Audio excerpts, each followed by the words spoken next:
በኦሮምኛ ሙዚቃዎች የሚታወቀው አርቲስት አንዱዓለም ጎሳ ከጮኛው ቀነኒ አዱኛ ሞት ጋር በተያያዘ በፖሊስ ጥያቄ እንደተደረገለት ተሰምቷል። በማህበራዊ ሚዲያ በርካታ ተከታዮች ያሏት ቀነኒ አዱኛም ዛሬ ማክሰኞ ጠዋት መሞቷን ተከትሎ በርካቶች ሐዘናቸውን ከመግለጽ ባሻገር የሞቷ ምክንያት እንዲጣራ እየጠየቁ ይገኛሉ። ፖሊስ በጉዳዩ ላይ የዘገባ እስከተጠናቀረበት ጊዜ ድረስ አስተያየት አልሰጠም። የቀነኒን ሞት ምክንያት ለማጣራት ከፖሊስ መረጃ ለማግኘት አንዳንድ አካላት ያደረጉት ጥረትም አልተሳካም። የአርቲስት አንዱዓለም ማኔጀር ሌሊሳ ኢንድሪስ ለቢቢሲ እንደተናገረው የአስክሬን ምርመራው በሚኒሊክ ሆስፒታል እንደሚደረግና የሟች የቀብር ስነ ስርዓት ነገ ረቡዕ እንደሚከናወን ቃሉን ሰጥቷል። ቀነኒ ከሚኖሩበት ህንጻም ወደ ቋንና ንጋት 11 ሰዓት አካባቢ መሞቷን ሌሊሳ ተናግሮ አንዱዓለምና ቤተሰቦቹ ወድቃ እንዳገኟትም አስታውቋል። ሌሊሳ ንጋት 11 ሰዓት ስልክ ተደውሎ ቀነኒ ጉዳት ደርሶባት ሆስፒታል እንደገባች እንደተነገረው ገልጾ እስካሁን ባለው መረጃ መሰረት ከ5ኛ ፎቅ ወድቃ ነው የሞተችው፣ ሁኔታውን ለማጣራት ምርመራ ተጀምሯል ሲልም ተናግሯል።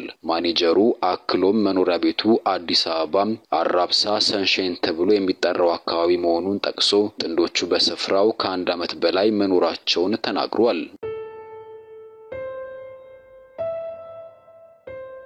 ከክስተቱ በኋላ አስክሬኗ በአቅራቢያው ወደሚገኘው ያኔት ወደ ተባለው ሆስፒታል መወሰዱን ገልጿል። እስከ ምሽት ድረስ ከቆየን በኋላም ፖሊስ መጥቶ አስክሬኑን ለምርመራ ወደ ሚኒሊክ ሆስፒታል ወሰደው።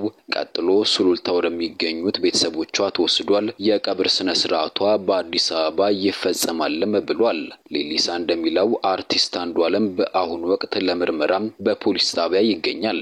አንዱዓለም ነው ወደ ሆስፒታል ይወሰዳት። ፖሊስ መጥቶ ለምርመራ እሱን ይዞት ሄዷል። ከዚህ ውጪ በማህበራዊ ሚዲያ የሚሰራጩት ወሬዎች አሉባልታ ናቸው። አንዱዓለምን ወደ ፖሊስ ጣቢያ የወሰዱት ቃሉን ለመቀበል ነው ሲል አብራርቷል። ማኔጀሩ በማህበራዊ ሚዲያ የሚሰራጩ የተለያዩ መረጃዎች የተሳሳቱ ናቸው ማለት ወቅሶ ጉዳዩን እስኪጣራ ድረስ ሰዎች በትዕግስት እንዲጠባበቁ ጠይቋል። ጥንዶቹ በቅርቡ ትዳር የመመስረት እቅድ እንደነበራቸው ማኔጀሩ መናገሩን ቢቢሲ ዘግቧል። ከቀነኒ ቤተሰቦችም እንዲሁም ከአንዱዓለም ቤተሰቦችና ከፖሊስ ተጨማሪ መረጃ ለማግኘት የተደረገው ጥረት አልተሳካም። በኢንጂነሪንግ ዲግሪ ከአርባ ምንጭ ዩኒቨርሲቲ የተመረቀችው ቀነኒ በሞዴሊንግ በማስታወቂያ ስራዎችና በማህበራዊ ሚዲያ ዝናን አትርፋለች። በሚቀጥለው ቅዳሜ ልደቷን ለማክበር በሚል ፎቶዎች እየተነሳች እንደነበረም ከቅርብ ሰዎቿ ለመረዳትም ተችሏል። ይህ ዘገባ እስከተጠናቀረበት ጊዜ ድረስም ድምጻዊው ለጥያቄ በፖሊስ ጣቢያ መሆኑን ከቅርብ ሰዎች የተገኘው መረጃ አመልክቷል። ፖሊስ ስለ ክስተቱ ያካሄደ ያለውን ምርመራ እስኪያጠናቅቅ ድረስ ምንም አይነት መረጃ ለመስጠት እንደማይችልም ገልጿል።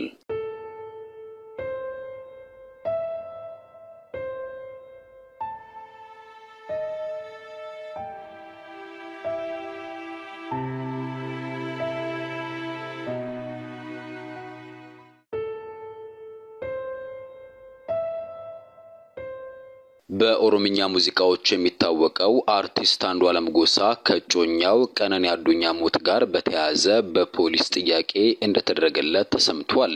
በማህበራዊ ሚዲያ በርካታ ተከታዮች ያሏት ቀነኒ አዱኛም ዛሬ ማክሰኞ ጠዋት መሞቷን ተከትሎ በርካቶች ሐዘናቸውን ከመግለጽ ባሻገር የሞቷ ምክንያት እንዲጣራ እየጠየቁ ይገኛሉ። ፖሊስ በጉዳዩ ላይ የዘገባ እስከተጠናቀረበት ጊዜ ድረስ አስተያየት አልሰጠም።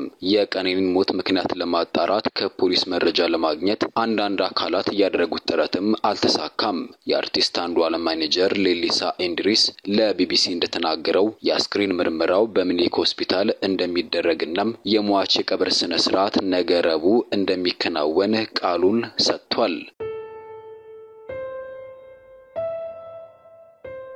ቀነኒ ከሚኖሩበት ህንጻም ወደ ቋንና ንጋት 11 ሰዓት አካባቢ መሞቷን ሌሊሳ ተናግሮ አንዱዓለምና ቤተሰቦቹ ወድቃ እንዳገኟትም አስታውቋል።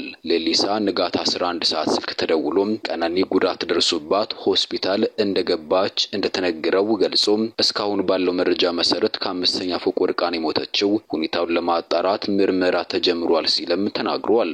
ማኔጀሩ አክሎም መኖሪያ ቤቱ አዲስ አበባ አራብሳ ሰንሻይን ተብሎ የሚጠራው አካባቢ መሆኑን ጠቅሶ ጥንዶቹ በስፍራው ከአንድ ዓመት በላይ መኖራቸውን ተናግሯል።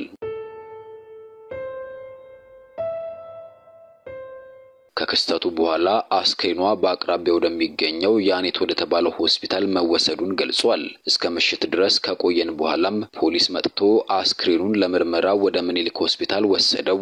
ቀጥሎ ሱሉልታ ወደሚገኙት ቤተሰቦቿ ተወስዷል። የቀብር ስነ ስርዓቷ በአዲስ አበባ ይፈጸማልም ብሏል። ሌሊሳ እንደሚለው አርቲስት አንዱዓለም በአሁኑ ወቅት ለምርመራ በፖሊስ ጣቢያ ይገኛል። አንዱዓለም ነው ወደ ሆስፒታል የወሰዳት። ፖሊስ መጥቶ ለምርመራ እሱን ይዞት ሄዷል። ከዚህ ውጪ በማህበራዊ ሚዲያ የሚሰራጩት ወሬዎች አሉባልታ ናቸው። አንዱዓለምን ወደ ፖሊስ ጣቢያ የወሰዱት ቃሉን ለመቀበል ነው ሲል አብራርቷል። ማኔጀሩ በማህበራዊ ሚዲያ የሚሰራጩ የተለያዩ መረጃዎች የተሳሳቱ ናቸው ማለት ወቅሶ ጉዳዩን እስኪጣራ ድረስ ሰዎች በትዕግስት እንዲጠባበቁ ጠይቋል። ጥንዶቹ በቅርቡ ትዳር የመመስረት እቅድ እንደነበራቸው ማኔጀሩ መናገሩን ቢቢሲ ዘግቧል። ከቃኒን ቤተሰቦችም እንዲሁም ከአንዱዓለም ቤተሰቦችና ከፖሊስ ተጨማሪ መረጃ ለማግኘት የተደረገው ጥረት አልተሳካም። በኢንጂነሪንግ ዲግሪ ከአርባ ምንጭ ዩኒቨርሲቲ የተመረቀችው ቀነኒም በሞዴሊንግ በማስታወቂያ ስራዎችና በማህበራዊ ሚዲያ ዝናን አትርፋለች። በሚቀጥለው ቅዳሜ ልደቷን ለማክበር በሚል ፎቶዎች እየተነሳች እንደነበረም ከቅርብ ሰዎቿ ለመረዳትም ተችሏል። ይህ ዘገባ እስከተጠናቀረበት ጊዜ ድረስም ድምጻዊው ለጥያቄ በፖሊስ ጣቢያ መሆኑን ከቅርብ ሰዎች የተገኘው መረጃ አመልክቷል። ፖሊስ ስለ ክስተቱ ያካሄደ ያለውን ምርመራ እስኪያጠናቅቅ ድረስ ምንም አይነት መረጃ ለመስጠት እንደማይችልም ገልጿል።